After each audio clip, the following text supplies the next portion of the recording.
So Rich, maybe I'll start with you. So TELUS was one of 10 investors in the social impact bond that was looked at in the film, the Heart and Stroke Hypertension Prevention Initiative.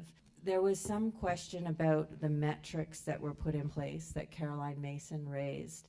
And I'm wondering if you have any concerns as an investor that the evaluation confirms lasting impact, that you picked the right measure.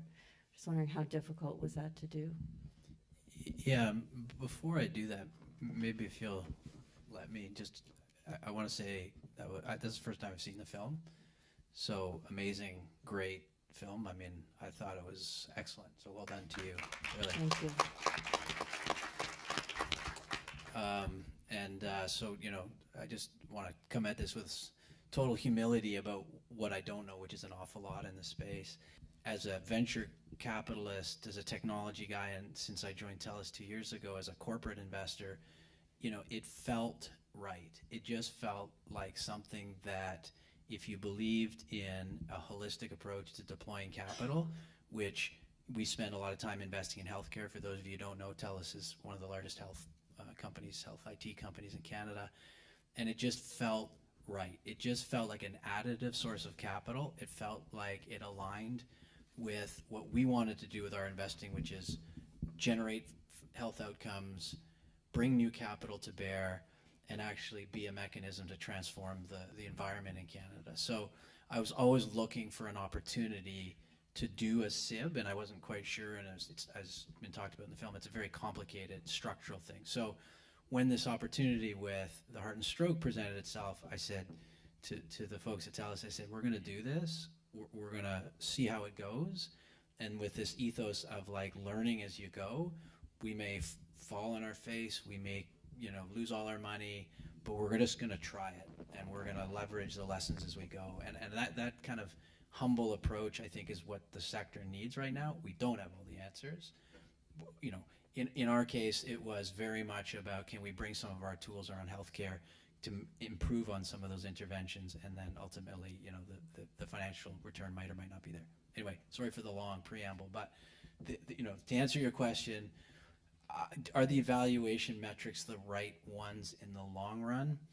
I mean, you know, the old joke, in the long run, we'll all be dead. So I don't know if the number of people that we recruit and the blood pressure reduction metrics ultimately will persist beyond the trial, but you can be sure that there is a direct causal linkage between reduced blood pressure, reduced hypertension, and reduced hospitalizations, reduced adverse effects, reduced medication, et cetera. So I actually think they're the right ones for the short to mid-term length of the trial. And I'm less concerned, again, we're trying here, we're in the spirit of learning. I'm less concerned about the longitudinal impact of a SIB like this one, day one. I just wanted to maybe get Paul Lacerte in here. You have experience both as a provider of services and also as an investor. And Raven Capital is interested in this model. You've been looking at it. Why do you feel private investment is needed to solve these complex social problems? Thank you. I just wanted to start by also acknowledging this gorgeous unceded Salish territory that we're gathered on here today, and my thoughts go to sort of the investor centricity, the hyper investor centric environment. This space, the social finance space, can easily lead us in that direction, and I was really happy to see in the context of the film that you centered community voice. So thank you for doing that. Real people with real complicated problems that often, I think, in the space of social innovation and the social finance part of that social innovation continuum can feel daunting and or maybe a barrier, and perceived from a place of unquantifiable risk. So thank you for centering community voice and real people and real challenges.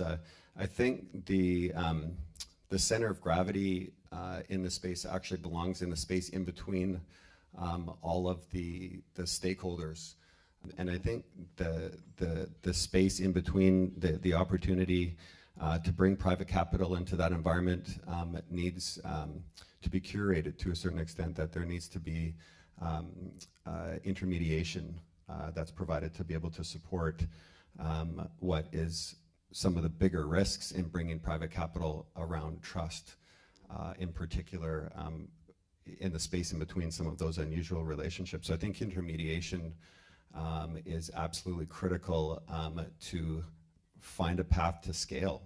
The status quo is completely unacceptable. Our current social trajectory is significantly less than awe-inspiring, and so we need to move capital along the investment continuum, and we need to move as much of it as possible, as quickly as possible, along that investment continuum towards impact.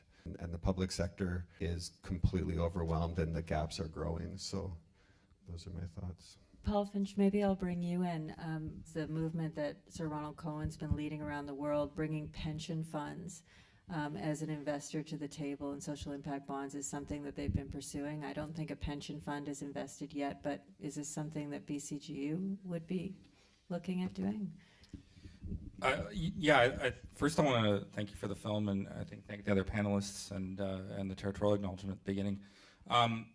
I think it'd be difficult for a public sector union to invest in a social impact bond. But I just want to kind of ask the audience if people got the invisible heart, the Adam Smith reference. Hands up if, okay. Yeah, good spread. And so it's a lot of his fundamental argument, even in that book, was about the need for public investment in these services that you can't quantify their value. So let's take a road. If you were to say, I'm going to lend you a bond to build this road, and I'm going to pay you on these metrics, like how many cars use the road, you're going to have underperforming roads and overperforming roads. But the whole point is whoever has the best road network has the most efficient and cheapest way to move people, goods, and services. And so there's an argument here, and the philosophical argument that's made in the film is, do you want public investment in critical social services, or do you want private investment? I think a pension fund would probably jump all over social impact bonds. And the reason why they would is because it's how they quantify risk, right? So not all risk is created equal. 8 or 15% return on any bond is a very, very, very good return. The typical way of measuring the risk of a bond is the ability of the person that you're paying the money to pay you back. And they're rated. Typically, governments are rated quite high, right? BC's a AAA credit rating. So the idea that you'd have such a high yield on a bond from a government is almost unheard of. And so in seeking to diversify the risk of a portfolio, I think most pension funds, especially a public sector pension fund, would probably jump on it because the risk is relatively low because it's a different type of risk than you get from, for example, your equities portfolio. Okay, so you wouldn't stay out of it for philosophical reasons. You would see it as a good yield, and you think the pension funds would invest? Well, I would say, as a union, we wouldn't invest because we're philosophically opposed to the idea that public services should be delivered with private money. Okay. But I'm saying objectively, I think a pension fund would invest for the risk analysis reasons, and that's not a moral judgment. That's just what I think would happen. Okay. And Heather, social investment or impact investing encompasses many, many different things, and social impact bonds is just one of those things. And I know Vancity's involved in microfinancing, renewable energies. I'm just wondering, do you see a place for social impact bonds in your portfolio? Well, you're right. Vancity doesn't invest in all those impact areas, including affordable housing and green bonds and things like that. We haven't invested in a social impact bond. Currently, we are evaluating all the different options that we have. We sort of evaluate those with two lenses. What are our members interested in and what they view as important, given we're a co-op? And also we look at it from the important lens of our fiduciary responsibility of investing in properly investments that are safe, that have a good return, that have a strong environmental and social impact. So we're evaluating, and we do look at many different impact investing opportunities that have the right outcomes. Paul, I just want to pick up on something that you said in your original answer. I mean, when I was making the film, I did get the sense from everybody that I spoke to that we do have to do better evaluation and improve on the delivery of services. But why do you feel that private capital is going to bring those answers? Maybe I'll give an example. And I'll take it from the perspective of indigenous communities and the broken system of the delivery of statutory services that we're in criminal justice, the education system, and the child welfare system. And I think the presence of private capital in a pay-for-performance kind of a model, like a social impact bond, would create the potential, I think, to disrupt the continuum of the delivery of broken statutory services in indigenous communities. And so, in fact, we launched a project here in British Columbia in the BC region for 3 years and tested out an intervention in the indigenous child welfare context, and tested the intervention in 3 different communities for 2 years, and then engaged with the Provincial Ministry for Children and Families in an effort to have an innovation that was proving itself to be effective in significantly reducing apprehension rates of Indigenous children through traditional models of engaging the public sector, lobbying and meeting with ministers, and including having independent principal investigators who are credentialed and would join us in our effort to engage the public sector to interrupt the delivery of dysfunctional statutory services in the relationship between the Crown and Indigenous people. And the result was the same result that we've had for a very long time now, which is a lack of success in creating a shift in the statutory framework for the delivery of the services and the nature of the delivery of those services, i.e. moving money further upstream, addressing root cause of a complicated problem that has scalability and to a proven solution. And soon as we started talking about bringing private capital we had an assistant deputy minister working group, and a profound shift in the nature of the relationship from Indigenous community perspective, the power of private capital as it relates to the way that government thinks and feels about the delivery of social services, in particular to Indigenous people. And it was, we anticipated that, but it was shocking. So we got 2.5 years into the creation of a social impact bond here in British Columbia, and what we ran up against was privacy, the attribution of the intervention with so many variables in these complicated social spaces. And so we were not able to overcome privacy as a barrier to be able to attribute the intervention to short, medium, and long-term outcomes in the number of children that were being apprehended. So we didn't end up moving forward, but we did harvest some of those fundamental learnings around the effect that private capital in this space might have for marginalized communities like ours. One of the things that I think is really interesting that your film touches on is the influx of private capital additive, or would it have trickled in there or been catalyzed there anyway? Which then, to me, sort of begs another question, which is, if the state of that particular social service is such that it doesn't actually need new capital or a more efficient service, then really there's no problem, so to speak, to be solved. I don't think that situation exists in many places in our social sector. So then you must believe that there is another mechanism to attract capital into that sector, or that the problem doesn't need capital. And to me, that third point is even more problematic. Like, what do we collectively believe if we don't believe, or you don't believe, some people don't believe, that private capital should be in the space? What's the solution? And is it, I think it assumes higher taxation or other opportunities. which is really interesting. And I'm not here to, this is my personal. I'm not representing TELUS here, but that assumption, I think, is predicated on capital not being very liquid, or not being. Capital will flow to places where it's treated, for lack of a better word, better. And ultimately, some of those people like Pritzker and others who have the benefit of capital and advisors and tax planning, et cetera, they have mechanisms to mitigate some of those higher taxation policies. So I don't think it's as simple as saying, peg up the taxation rate and these social services will be solved. Anyway, all of that to say, I think it's not for everybody.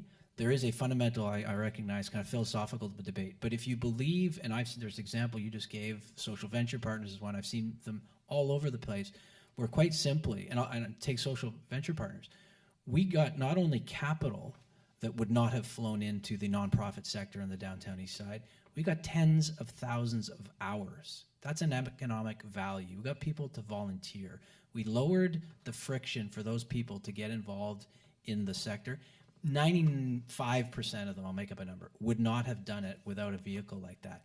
That to me is a net benefit created out of a structure that people were attracted to, and I think SIBs are in the same category.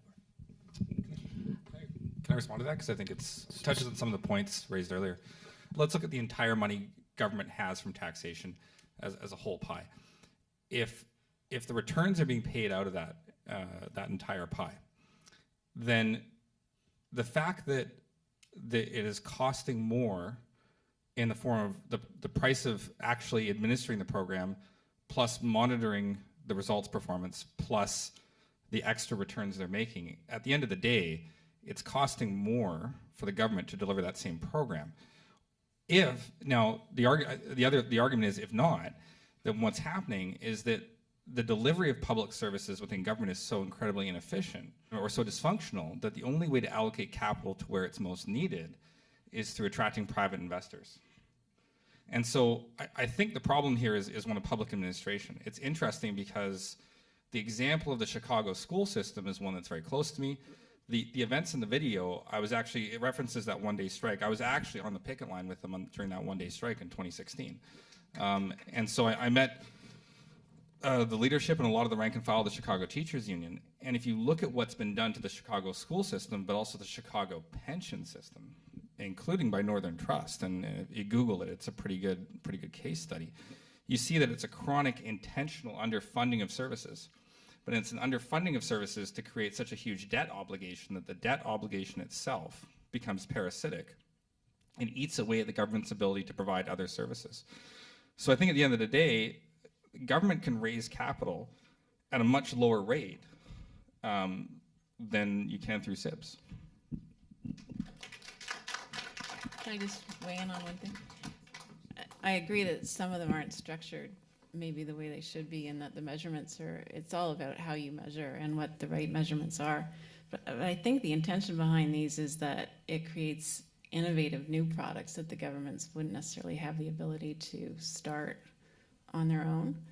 And then what I heard in the film too is the foundation in the UK was mentioning that the intent is for them to become part of policy and then be rolled into the social sector. So my hope is that if that's the intent and that's the outcome, that you have an initial, call it angel investment in a new program, that it works in the long run and decreases costs and increases the efficiency of the public sector.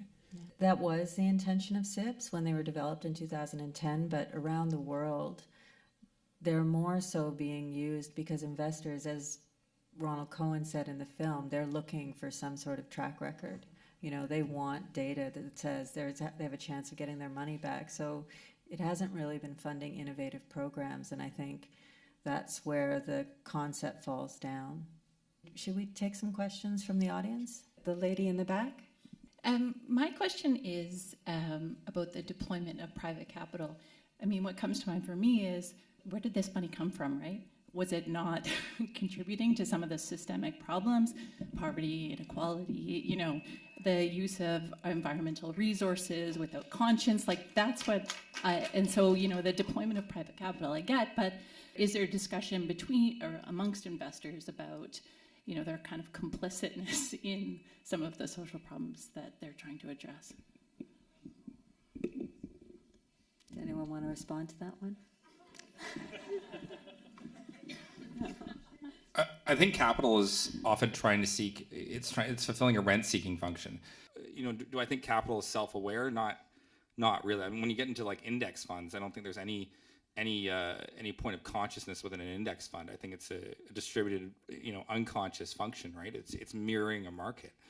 But I think that the decision to invest, you know, or the decision to create like an innovative social service, I simply don't see why you wouldn't have a pool of capital generated by the government at a very low borrowing rates.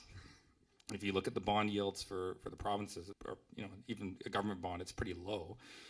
And why not use that capital, borrowed at if you have to borrow it at a low rate, to invest in an innovation program? I have to just make sure I understand. I don't think you're giving government nearly enough credit. You're saying, I think you've said it a few times now, if I'm understanding you, that government is going to pay more for an intervention in a social impact bond scenario than they would to run the program at scale and longitudinally. If that's the case, government isn't stupid. They'll figure that out, and the social impact bond concept will fall dead on its feet. What actually let's make up some numbers. If I set up a social impact bond that reduces hypertension and I reduce hospital readmissions, and a hospital admission costs the system $1,000 and my intervention costs $100, I have, in theory, and like we can go a million sort of variants on this, but just at the high level, I've saved the system $900. If I give the investor $100 of that, the system is still ahead $800. And then you have the transaction costs, which let's say are 5%. You know, I think you have to be careful that you wrap up the total cost of ownership and implementation as being net gross ahead of a SIB, because that's the whole point of a SIB, is it's not. One of the potential I mean, this is not an environment in Canada where we have big pools of live capital being deployed into social impact bonds. My sense of one of the potential places and sectors for investment to move into this particular space is the philanthropic sector, and we have foundations all over this country that are sitting on top of endowments and big asset bases, and I know again from an Indigenous community perspective that reconciliation is a big driver, not only for sort of the philanthropic sector to move capital into impact through this and other sort of pay for performance tools, but also for in the socially responsible investment world, that reconciliation is a driver. So I just want to address the issue of where's the money coming from and what are the drivers. And I would suggest that profit and sort of the more gross side of the profit motive is not exclusively the drivers that are informing people's decisions to move capital in this direction. There's another question in the audience. I was curious, a couple of times in the film, the investors often referred to how incredibly high the returns were in terms of way better than I could get everywhere else. And I had a sort of a two-part question. One is, why is that so? Because presumably, even if you only made it 1% or even the same and there was a social good, why is that so? And then how are those returns? Like I sort of think in terms of the newness of this, where is government looking to for evidence around what the appropriate rate of return is to set?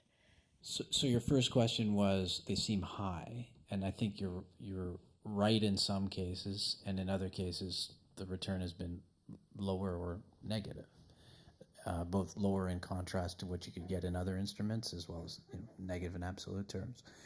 And again, I think it comes back to this theme. This is a very nascent market, and so I think over time they become more efficient at pricing risk, and so I think you will see those out of bounds returns. By the way, I think that's a little bit of false bragging. I haven't seen any SIBs that actually generate more than about a 6 or 7% return in practice, right? So you got to keep that in mind a little bit.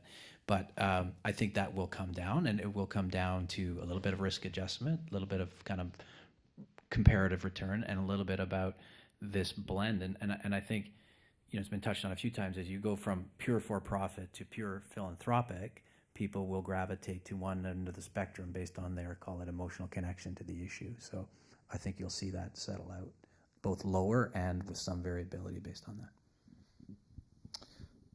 So I think part of this, so when we come to the metrics part, I think, how does a government measure this? I think the main source of wealth generation is, and we'll take the example of, a study on hypertension and this kind of thing. It's the research that's done to measure that determines the public health outcomes. And if that research is publicly funded, which it inevitably is in Canada, especially when you've got, Canadian medical schools, et cetera, but most of the research is done in universities, then that research is essentially what has allowed for the monetization of those outcomes. It's a publicly funded piece of research. And so, it's kind of arbitrary for, a government to set, okay, well, agree to enter a contractual relationship where they say this is what we'll pay back. Almost every institutional investor will carry a certain percentage of their portfolio in bonds simply because the diversity distributes the overall risk of the portfolio. And so investors are driven, in this low interest rate environment, are driven increasingly into riskier and riskier bonds, into high yield types of bonds, in order to try to mitigate the negative impact on the portfolio that having low yields on bonds produces. And so even at 6 or 7%, that is an incredibly high yield for any bond. That is high yield bond performance, right? And so this stuff would get snapped up in a second for that reason, but it also indicates to me that government's overpaying. And the way I take that is either you can levy the money through taxes, or you can borrow the money through a government bond issue. But fundamentally, I think it's the public research on which these statistics are based that is generating that monetization. I hope Rich will forgive me for my bias in this question, because Rich and I know each other through conferences. Maybe if I could present the middle ground that I see in this, the social enterprises. So private companies that are socially mindset, and the movie really heavily focuses on nonprofits, which is kind of just creating a new philanthropic opportunity for nonprofits, which is good. They're struggling. But are SIBs an opportunity for these emerging social enterprises which want to move highly innovative products forward into the public space? So are SIBs a gateway for innovation in that space? And maybe is that a place where we can get scale because of just the pure nature of enterprises? Well, I'm wondering who the end party would be, whether that would be, are you implying that would be the government then, who's effectively paying at the back end? Yeah, public-private partnership, I think, is the interconnecting through the SIB. Yeah. It's an interesting concept. It would be a difficult one to evaluate, but it would be a new means of bringing innovation into a sector. I do believe the public sector has an ability to draw directly private in, but I think the intent is for public sector to understand what's going on in the private sector and have innovation come in through that means. So I think social enterprises are on that spectrum, to be clear, right? For-profit, philanthropic, SIB, social enterprise, they're all kind of, I think every company in some period of time will become somewhat of a social enterprise. It will have a blended model of creating social good and presumably for those in the for-profit sphere, some for-profit. But the other sea change that's happening, and I think it's almost generational, right? Somebody commented on how do you make your money. Like, the number one criteria that people are using to evaluate wealth management firms now as money transitions, $2 trillion is going from, basically rich old white guys down to, future generations. And the number one criteria people are using is how savvy the investment advisor is on ESG or social impact spheres. So people are voting with their money. So the market will react. Corporations are getting it. We hire lots of millennials. They want to work for companies that have that social purpose. So that's happening at the grassroots.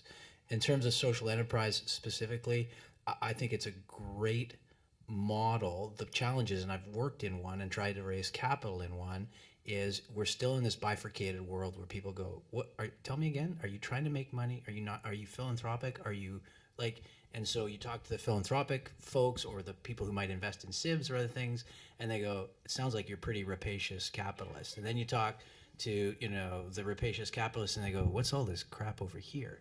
So you still have a bifurcated world, and I think the world needs to kind of knit together and have that more kind of integrated, holistic thinking. You speak a lot about innovation as if money is the driving force in innovation. I'm a social worker. I've been in social services for over 30 years, and I can tell you a lot about innovation. We have some wonderful ideas that are not being supported. Why you think that the private sector with their money has more innovative ideas. All I'm hearing is the innovation of a private sector coming in and making profit. I have not heard, you're looking at measurements that will lower the risk for the investors. So we are looking at organizations that will potentially change their focus to meet those objectives. We are not hearing about the people who we are commoditizing, that we are using the marginalized, the vulnerable people as means to make money. Where are their voices? What do they want? Who is asking them any questions? Where am I hearing their collaboration in this new innovative idea, which does not seem very innovative to me? Thank you. I don't think when I talked about innovation, it wasn't to detract from anything that's going on in the system currently. It was, in my view, and I'm not an expert in this, it was just to provide a means that if there wasn't the ability to help ideas come out, then it was an additional way to do so. So it wasn't to detract it all away from what's going on in the work, and I totally agree that the measurements are key in this process and that they have to be the right things. And I think that personally in some sectors just aren't the right ones for these products, I think, and possibly in your area, maybe a really difficult one. Thank you very much for that comment. I just want to say that when I spoke with Caroline, it didn't end up in the film, but Caroline Mason, who invested in the first social impact bond, she said to me, oftentimes innovation, especially in the social service sector, is about doing things better. And so a lot of these programs, I mean, the child parent centers in Chicago have been around since the 1960s, and there's longitudinal studies on how they impact people over generations. So the work is being done. Many times the evaluation is there, but there is not the money. And when I heard Paul say that, when he was trying to develop a program to keep Indigenous children with their families, he only got the government's attention when he told them that private investors were interested. And I think that's a fundamental problem in our society, the way we view money and people who are able to make money. And so I think us, as a community, as a society, we're responsible for that, and we have to change that perception if we don't like it. So I also wanted to thank you for your comment and say that I'm coming into this space from the social service, many years in the social service sector as well, and sort of the value proposition that we saw of moving towards a social impact bond as a shared learning experience was twofold. One is that in this sector, we know prevention and early intervention is cost effective for the public sector and cost effective for us as human beings. And yet we can't seem to convince decision makers in the public sector to move programming and supports further upstream. And notwithstanding that, it's painfully obvious to many of us who have been in that space for a long time.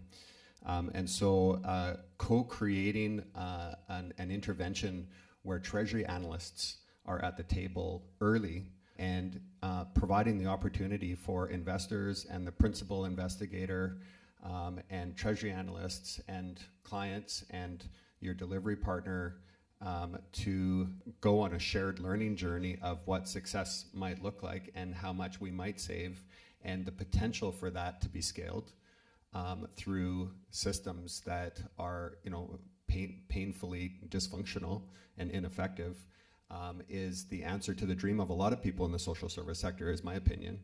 And it does hold a different kind of potential.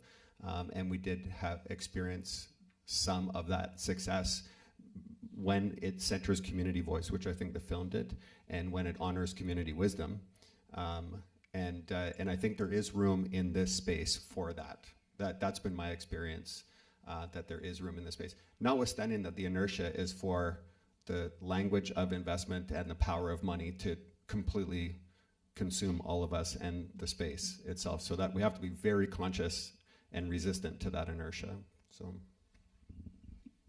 as I see it, there's sort of two issues. There's the issue of accountability, and there's the issue of funding. And the concern that there's not sufficient accountability in the public system, and there's not sufficient funding. And looking at it from those two perspectives, and particularly with the American example that was shown in the film, my concern is that you have a scenario where you have the investor and the government sitting down and essentially negotiating a rate of return and negotiating the terms of what success is. And even in the example with the Heart and Stroke Foundation, you have that moment where the government says, oh, well, we thought this should be the measurement, but then I saw it from the investor's perspective. And essentially what may have happened there is that they water down what the necessary outcomes are. The concern I have is there's sort of a feedback loop where the governments that are dependent on the private sector to get elected, to get funded, to get their election campaigns going, are the same ones that sit down with the private sector to negotiate the terms of success and the rate of return. And there's a fundamental conflict of interest there. There's an incentive to make these kinds of funds a sort of a shift of wealth, from government to the private sector, when really the focus should be on issues of improving accountability within the public sector and properly funding government services. Anyway, that's more of a comment, I guess, than a question. Anyway, I thought the film was very good, and I thank you all for your really interesting comments tonight. I think there's a point here when we ask, where do we get the money in the system? And I think that if you look at our social welfare system in BC, our social is in crisis to a certain extent, especially on the social worker side. And if you look at, for example, for me, one of those drivers is actually efficient administration. And the danger of privatizing any public service, there's a number of them, but one of the dangers is that you're creating another layer of bureaucracy administration. But if you look at the existing layer of bureaucracy administration, in 2002, the percentage of the broader public service that were excluded management was 12%. Today in 2018, it's 23%, right? And so when you have that kind of expansion of administration, that's an incredible loss of efficiency in the system. And I think introducing another layer of administration is not going to make it more efficient. So on a slightly different topic, you talked about politics. So this is not a lament, but a heartfelt sort of comment. In politics in the U.S., I think increasingly in Canada, everywhere around the world, we're seeing people talk past each other, right? There's very little heartfelt, genuine conversation that takes place anymore. It's left, the right, it's this, it's that. And people take these ideological stances and they go, the other guy's a jerk, and he's dumb, and he's this and he's that. And I guess I would just say, again, it's not a lament, we're all hopefully coming at this from a genuine sense of trying to improve the situations, the living conditions, the society in which we all live and work. And so there's a lot of anger that kind of comes out in these situations, and a lot of people in my business who, are pretty dismissive of the public sector. And I don't think that's productive on either side. And so I guess I'm just sort of saying, like, if we're all in this, even if we have differing views, even if we have different philosophies, and if we have different approaches, methodologies, terminologies, skill sets, like, let's just realize we're all here to try and make it better. I would just say that. this has been an absolutely fascinating panel because I walked in and Jennifer over here asked me, what do you think of social impact bonds? And I thought, I think they're okay. But what I saw up there didn't feel comfortable at all for me when we're trying to monetize the difference between kids going to school or not going to school. That did not feel, there was something in my gut that says this feels very wrong.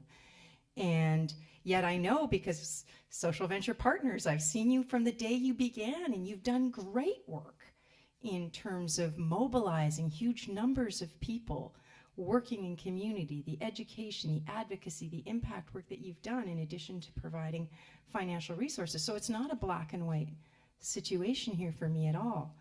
But there's something that Paul is saying that's fundamental to me, which is, why would we go where there's public services? Why would we go and not use our government resources, our government's capacity to raise money at a much lower level, to extend our public services?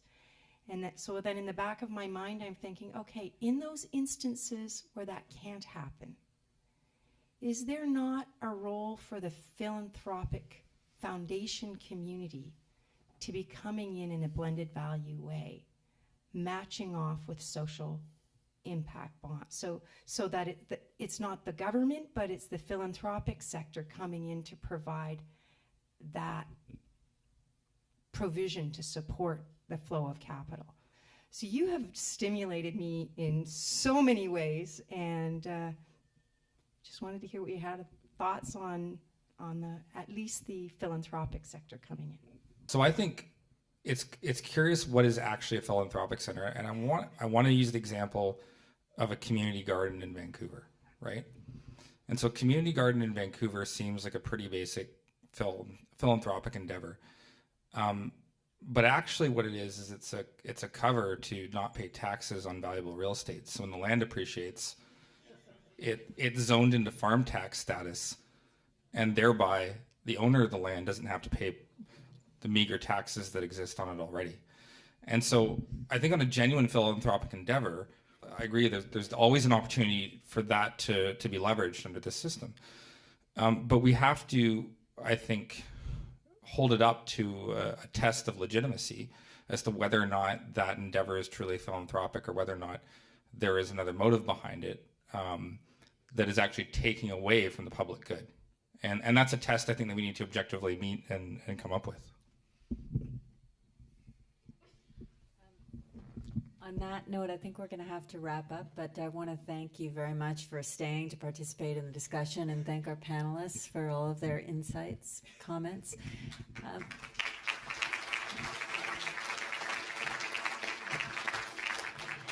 If I could just remind you to put your ballots in the box on your way out, and if you do have time, take 5 minutes and do the survey online.